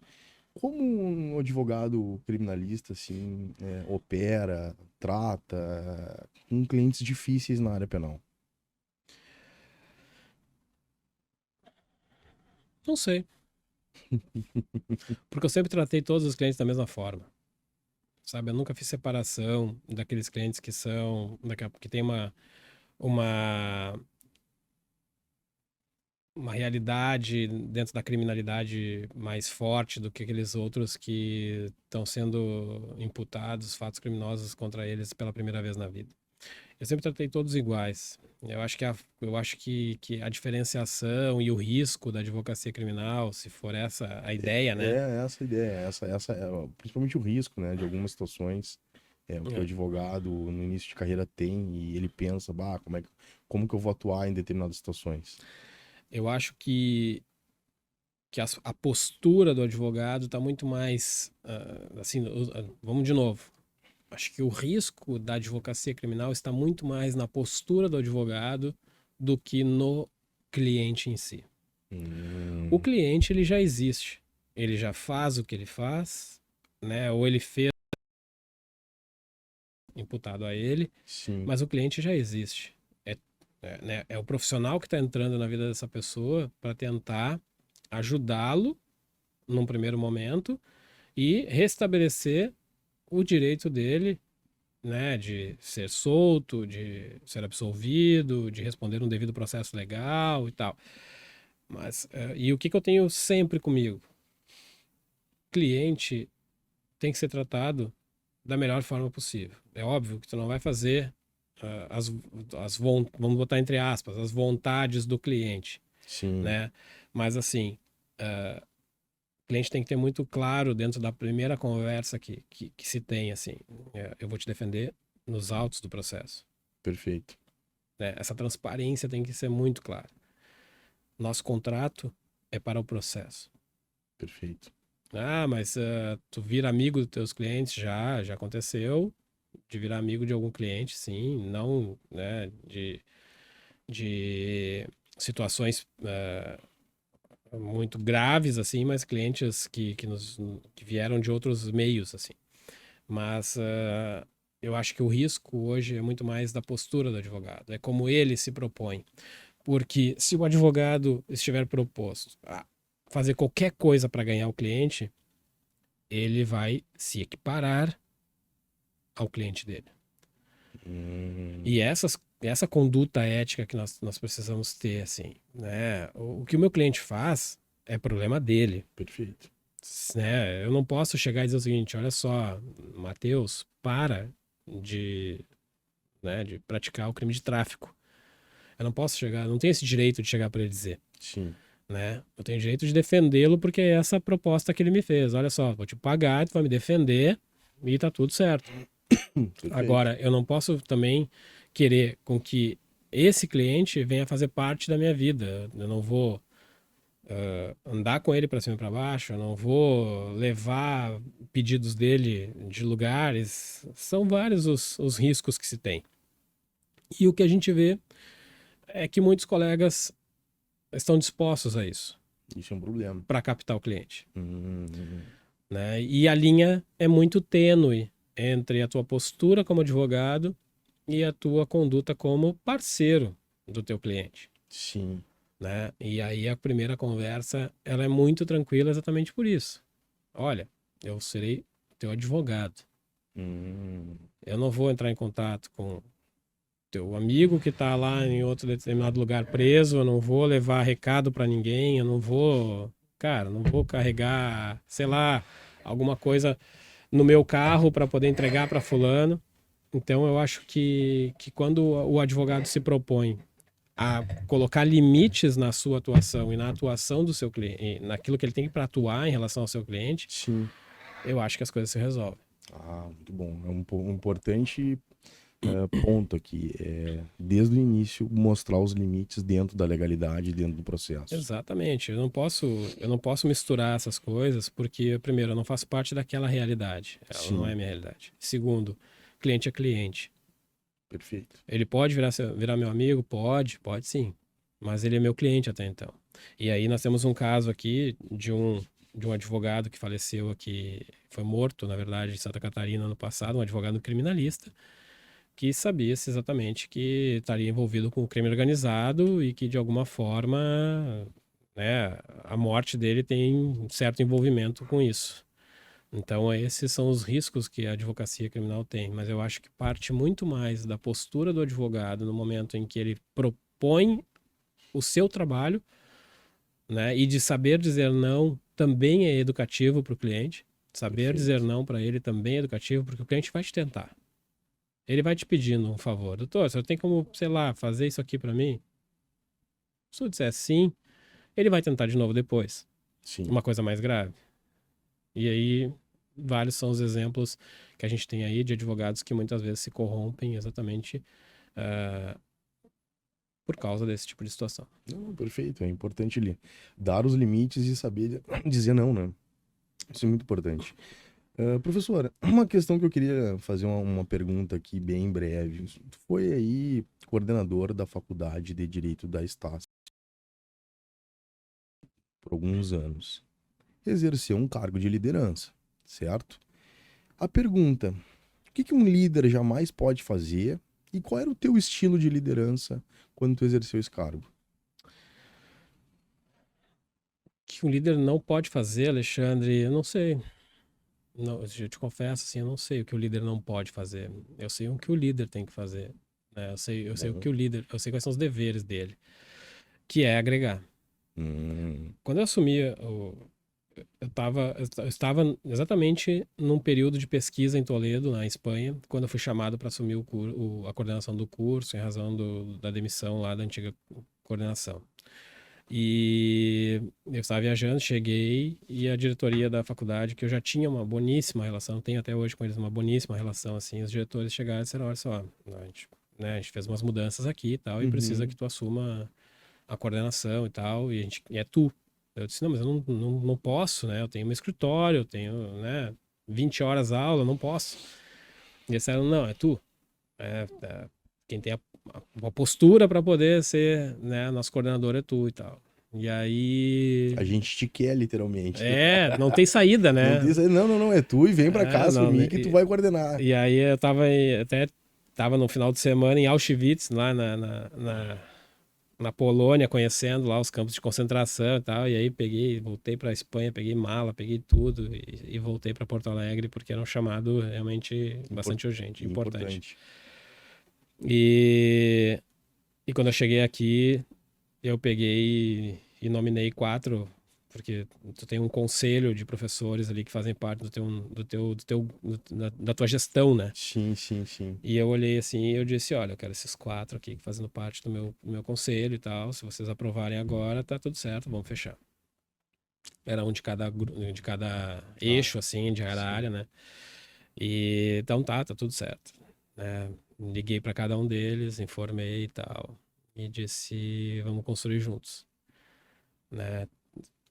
O ganho e toda a positividade dos projetos Sim, e sim. retorno positivo, né, de tudo que a gente fazia eram de todos e os problemas eram meus. Então eu absorvia os problemas Muito bom. e os professores iam para a linha de frente para ganhar os propósitos e as recompensas, né, dos alunos. E foi uma gestão bastante interessante, assim, bastante legal. A Estácio, por exemplo, nunca tinha tido, né, desde antes, uma semana acadêmica, né? A gente fez uma semana Hum, acadêmica com 20 ícones do direito aqui do Rio Grande do Sul. puxa, Desde a área policial, psicólogos, área de família, enfim, uma série de personalidades, sim. né, que foram na Estácio para poder fazer a primeira semana acadêmica da faculdade. E foi um sucesso. Tinha 400 pessoas dentro do auditório, assim, foi muito legal. E isso marcou muito, assim, porque a realidade sempre foi essa, assim, o coordenador ele assume os problemas e daqui a pouco tem que entrar numa sala de aula para ver por que aqueles alunos estão bloqueando aquele professor, por que está acontecendo determinado tipo de problema e tal, é se colocar, né, na frente para poder resolver esse tipo de coisa e ao mesmo tempo, no momento das grandes recompensas, assim, poder compartilhar com os teus colegas, porque eles fazem parte disso também, né? São eles que entram em sala de aula, se dedicam, passam lá durante um bom tempo, né? Transmitindo conhecimento Sim, e sim. tal, e eu não via de outra forma como não ser assim. Perfeito. Professor, aqui entrando mais na parte pessoal, conta pra nós um livro que tu leu, te chamou a atenção e que a mensagem dele fez diferença na tua vida aí, dizendo assim, cara, esse livro aqui me trouxe uma virada de chave também, isso aqui foi importante. E esse livro, se fosse para recomendar um livro, eu recomendaria esse livro. Cara, na verdade, eu posso falar dois, assim, Alexandre, que foram talvez precursores, né, de toda essa caminhada, assim. Um é A Semente da Vitória do Nuno Cobra, né, que é um livro que fala sobre superação, sobre bastante dedicação e a forma que tu tens como pessoa de mudar algumas características tuas para melhorar os teus propósitos, né? E a outra é do Terron, do Luiz Terron, que é Guerreiros Não Nascem Prontos, né? Ah, Então, legal. demonstrando exatamente que a tua caminhada faz parte daquele ciclo que tu deseja alcançar. E aí vem aquela questão de se apaixones pelo teu caminho, né? E não pelos resultados. Ah, entendi, muito bom. Então, tu não é um guerreiro desde sempre, Sim, né? sim. Tu pode te transformar num guerreiro, tu pode ter outro tipo de personalidade, mas no meio do caminho tu pode te transformar num guerreiro e usar disso para superar expectativas que não tinha, superar problemas, superar uma série de questões para poder chegar, né, no teu máximo, para poder chegar lá onde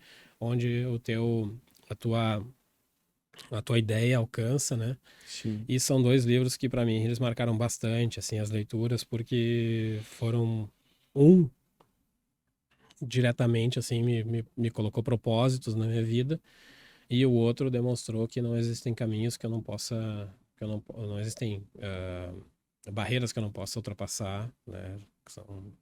Me ensinou que nada é impossível para aquele cara que é obstinado e que sabe onde ele quer chegar. Sim, Então, foram sim. bastante interessantes. É interessante. Essa frase aí é muito boa. Não existem caminhos, não existem obstáculos que eu não possa ultrapassar.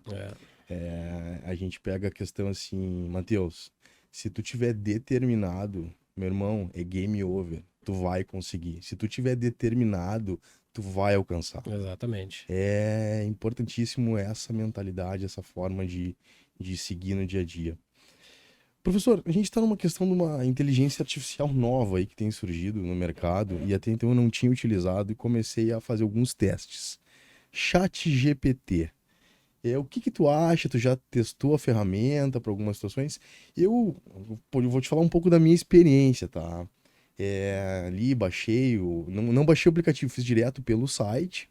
E para algumas coisas ali pedi algumas formulações de textos e rapidamente vem, né? Uhum. Eu acho que não substitui, sem sombra de dúvida, a criatividade e a revisão do profissional do direito, do advogado, principalmente. Porque o advogado sabe o que precisa ser complementado naquilo. Mas eu achei interessante pela rapidez e pelo auxílio que pode nos trazer. O que que tu acha dessa questão do chat GPT? Pode auxiliar realmente na advocacia? E a gente até tem alguns estados do Brasil que já tem sentenças sendo proferidas, né? Eu presumo que os magistrados devam estar analisando e revisando bem isso aí.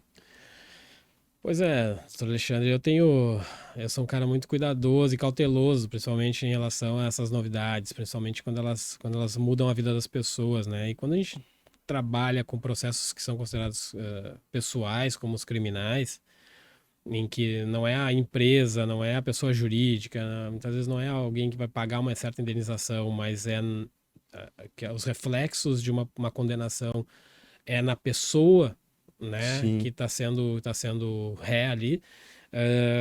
Isso me causa uma certa cautela. Então, lhe confesso assim que não tenho utilizado, né, mas tenho lido bastante sobre o tema, principalmente as polêmicas que vêm acontecendo, né, e acho que vem para mudar, né, a questão do direito, sim, mas é preciso ter muito cuidado. Até, se eu não me engano, eu li uma notícia aí que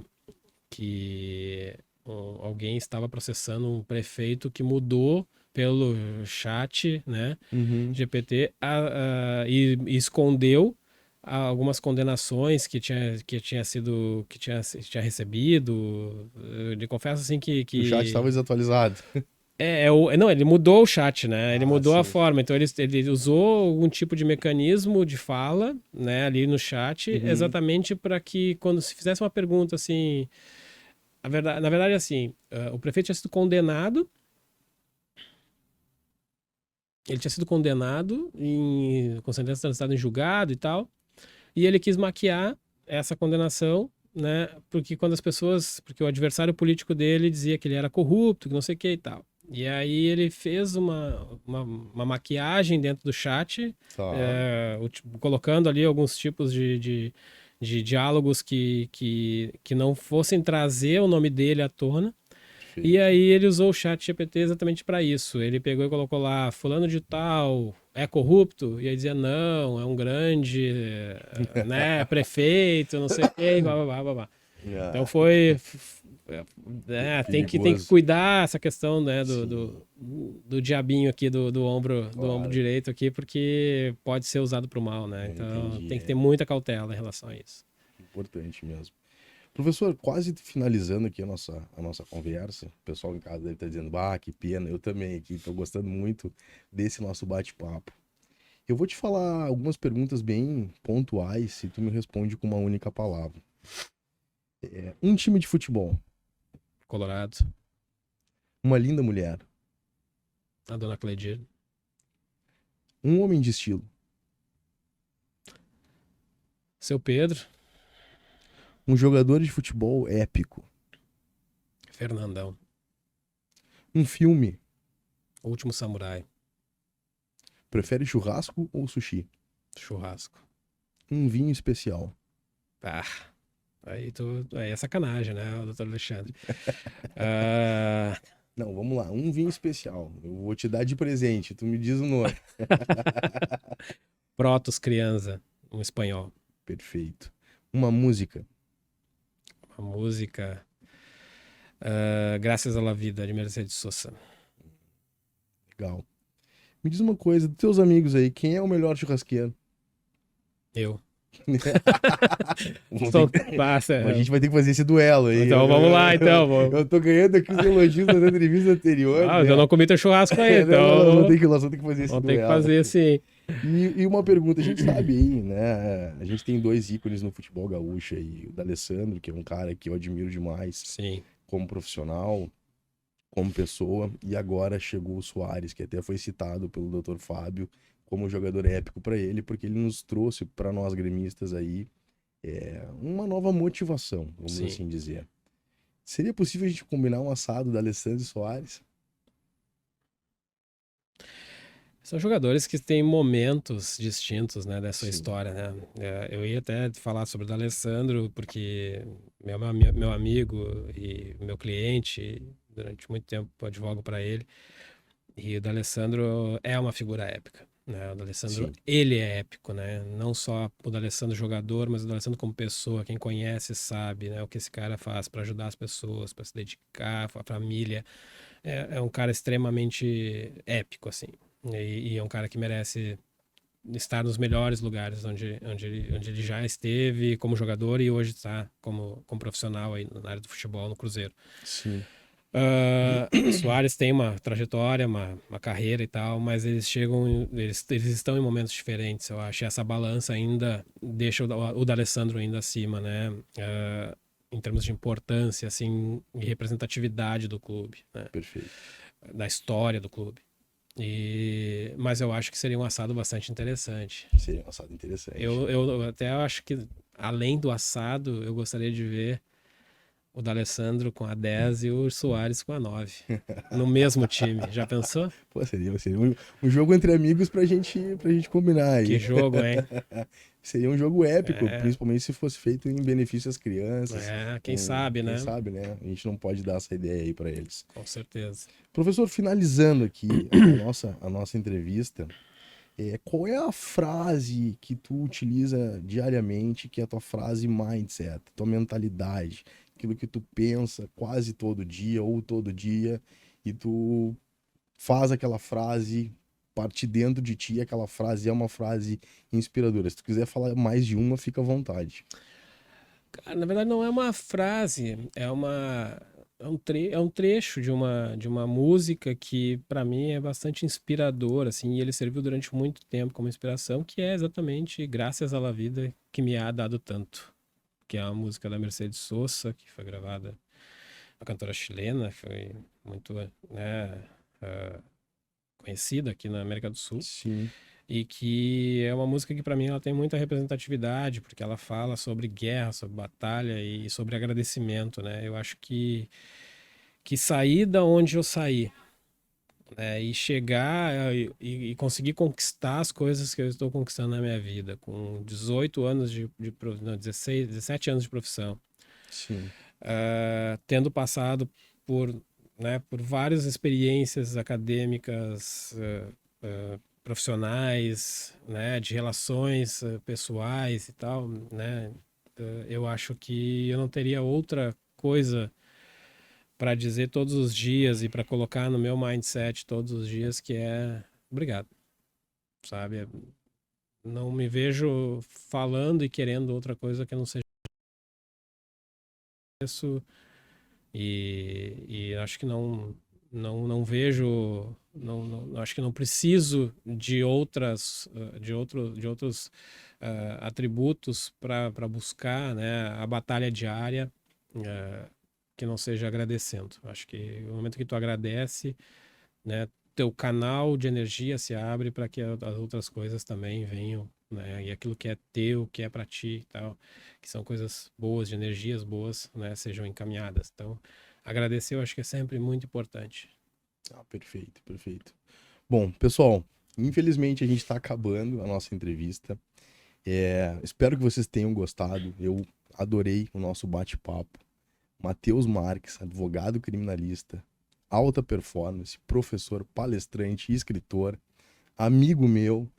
Vou desafiar ele no churrasco. Depois eu conto o resultado nas redes sociais. E aí nós vamos treinar no jiu-jitsu também, né? Vamos treinar no jiu-jitsu também. Promessa, eu prometo que eu vou lá me aventurar no jiu-jitsu também, com certeza.